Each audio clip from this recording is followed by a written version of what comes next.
Gjykata kushtetuese në fillim të muajit mars vendosi masë të përkohshme deri me 31 mars ndaj dekretit të presidentes Vjosa Osmani për shpërndarjen e kuvendit të Kosovës. Kushtetuesja aso kohë tha se vendimi ja ndalon çdo veprim presidentes Osmani në lidhje me dekretin e 6 marsit, si dhe ja ndalon çdo veprim kuvendit të Kosovës derisa masa përkohshme është në fuqi. Politologu Melazim Koci në një prononcim për mediumin ton ka shprehur optimizmin e tij se mund të ketë zgjidhje më herët në këtë drejtim. Do të ketë një zgjidhje, zgjidhja konsiston në bindjen time të thellë te një kompromis i cili do të ishte ndërmjet vetëvendosjes dhe partive opozitare, pra të merren vesh për një kandidat jo partijak, as i vetëvendosjes, as i partive opozitare, por një kandidat i pavarur, jo partijak.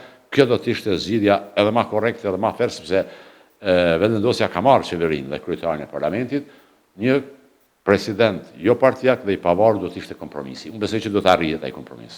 Kandidatët e prezantuar për president tashmë janë konsumuar dhe duhet patjetër të ketë një kandidat që nuk është i asnjërs parti, me qëllim që procesi të merr zgjidhje sa më të shpejtë. Koci gjithashtu vuri theksin edhe te presidentja Osmane, i cili tha se nuk beson se do të jetë kandidate. Unë mendoj që presidentja Osmani nuk është më kandidate. Teoretikisht ajo mund të jetë kandidate, po i duhen 30 nënshkrimet, cilat nuk ka arrit të siguroj. Dhe e dyta, dy kandidatë janë konsumu. Ka mbetur mundësia vetëm edhe një kandidat të kandidohet, po përjashtoj nënshkrimet e serbëve, ai do duhet ishte kandidat i pavarur dhe jo partijak. Prandaj mendoj që presidenti Osmani nuk është kandidate, ai duhet të jesh dikush nga akademia, çarqet akademike, nga shoqëria civile, nga çarqet e kulturës, shkencës.